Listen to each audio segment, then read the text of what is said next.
उम्मीदवार नहीं हैं।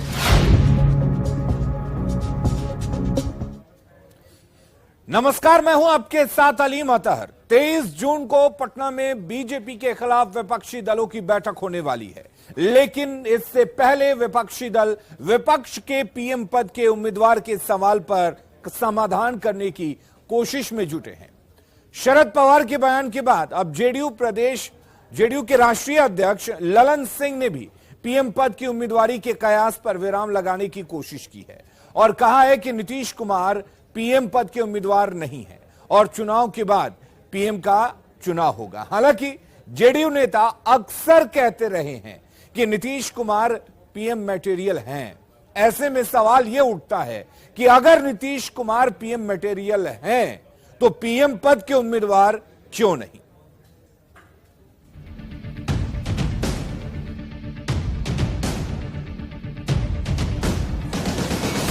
कुमार जी देश के प्रधानमंत्री के उम्मीदवार नहीं हैं। नीतीश कुमार जी प्रधानमंत्री के उम्मीदवार नहीं हैं। जेडीयू के राष्ट्रीय अध्यक्ष ललन सिंह ने नीतीश कुमार के पीएम पद के उम्मीदवारी पर विराम लगाने की कोशिश की। ललन सिंह ने कहा कि नीतीश पीएम पद के दावेदार नहीं है। इधर ललन सिंह ने बयान दिया और उधर बीजेपी सांसद सुशील मोदी ने पूरे विपक्ष को चुनौती दे डाली।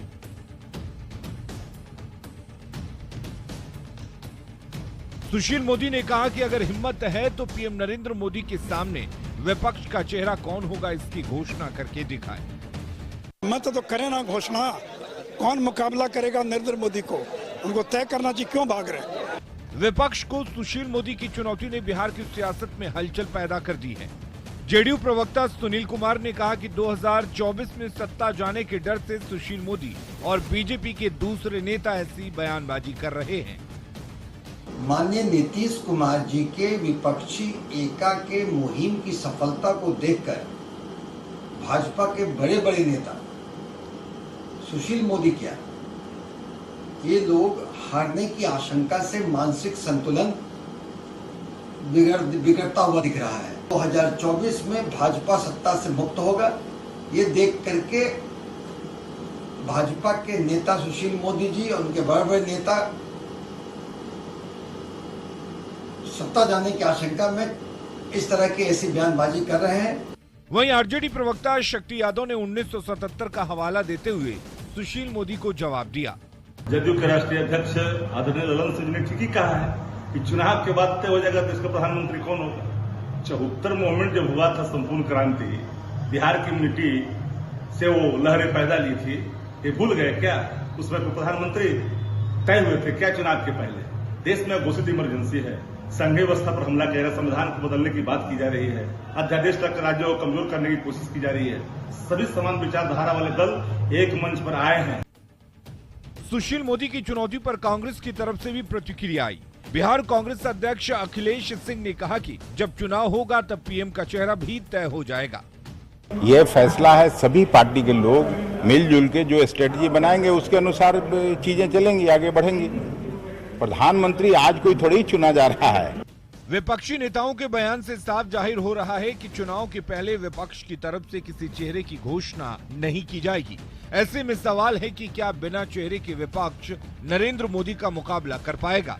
न्यूज 18 के लिए दरभंगा से विपिन कुमार दास और पटना से आनंद अमृतराज के साथ ब्यूरो रिपोर्ट। तो पिछले 2 दिनों में इस मुद्दे पर 2 बड़े नेता का बयान आया है। पहले एनसीपी नेता शरद पवार ने कहा कि पीएम कैंडिडेट कोई इशू नहीं है, यह चुनाव के बाद तय हो जाएगा। और इसके बाद जेडीयू के राष्ट्रीय अध्यक्ष ललन सिंह का बयान आया है और उन्होंने भी यही कहा कि बिना चेहरा विपक्ष चुनावी मैदान में जाएगा। नहीं, ये पीएम का चेहरा या पीएम का कैंडिडेट, ये इशू हमारे सामने बिल्कुल नहीं है। और जब तक मेरी सोच है इसकी आवश्यकता होती है, मगर बिना आवश्यकता भी देश चला सकता है। इसका एक ही एग्जाम है। जाहिर है जेडीयू के राष्ट्रीय अध्यक्ष ललन सिंह के बयान के बाद सियासी बवाल मचना तय है और हुआ भी ऐसा ही। बीजेपी सांसद सुशील मोदी ने विपक्ष को चुनौती दी है कि अगर हिम्मत है तो विपक्ष चुनाव से पहले पीएम पद के चेहरे की घोषणा करे।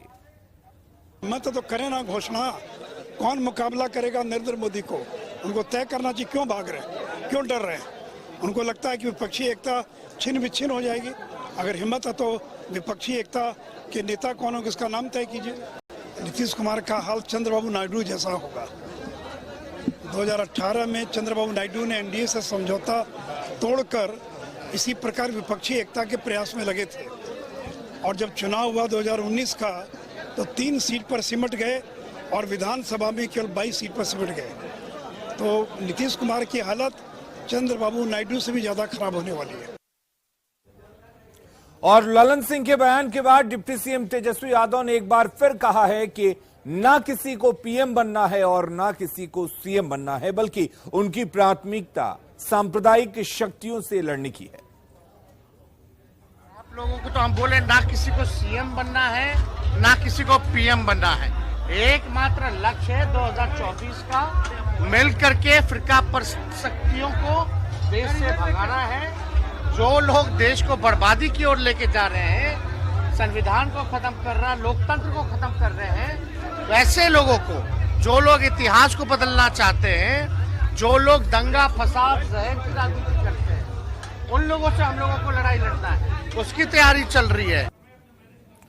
तो विपक्ष के पीएम उम्मीदवारी पर पहले शरद पवार और अब ललन सिंह के बयान को समझते हैं, क्योंकि इस बयान ने कई सवाल भी खड़े कर दिए हैं। दरअसल 2 दिनों में विपक्ष के 2 बड़े नेताओं ने यह बयान दिया।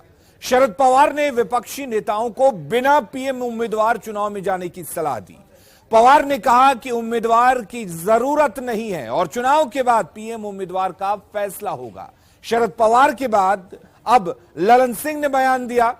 पीएम उम्मीदवार के सवाल पर ललन सिंह ने कहा कि चुनाव के बाद पीएम उम्मीदवार पर फैसला होगा।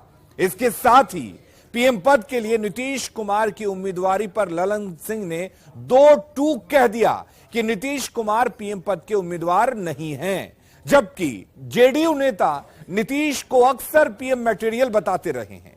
ऐसे में सवाल यह उठता है कि नीतीश जब पीएम मटेरियल हैं तो फिर उम्मीदवार क्यों नहीं, और उसकी भी कई वजह है। दरअसल विपक्ष में पीएम उम्मीदवारों की कोई कमी नहीं है।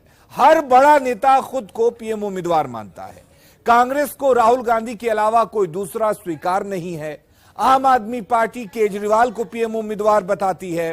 जेडीयू कार्यकर्ता नीतीश के पक्ष में अक्सर नारेबाजी करते रहे हैं।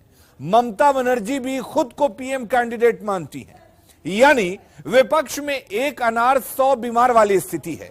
ऐसे में चुनाव से पहले उम्मीदवार के ऐलान करना मुश्किल है। सवाल यह उठता है कि बिना चेहरे का मेन फ्रंट मोदी का मुकाबला आखिर कैसे करेगा। बिना चेहरे वाले विपक्ष पर जनता अगर भरोसा करे तो कैसे करे।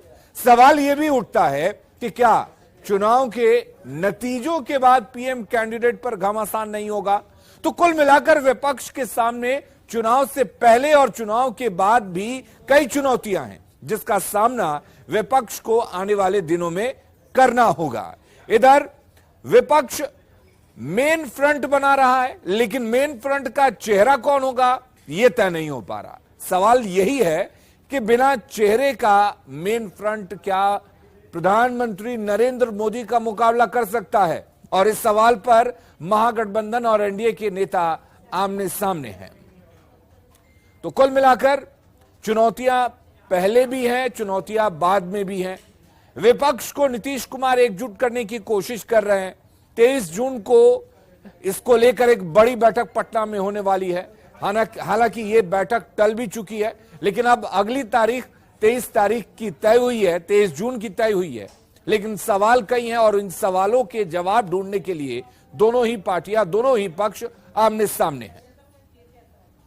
इतिहास के तथ्यों की जिनको जानकारी नहीं, वो ऐसे सवाल को पेश करते हैं। इतिहास गवाह है, देश के पूर्व प्रधानमंत्री मोरारजी देसाई क्या नेता घोषित थे, पीवी नरसिम्हा राव घोषित थे, इंद्र कुमार गुजराल घोषित थे, देवगौड़ा घोषित थे, वीपी सिंह घोषित थे। विपक्ष की एकता जब हुई है तब तक सत्ता का परिवर्तन हुआ है, यह इतिहास का सच है। तो गैर भाजपा विपक्षी दलों की एकजुटता पर सवाल खड़े हो रहे थे।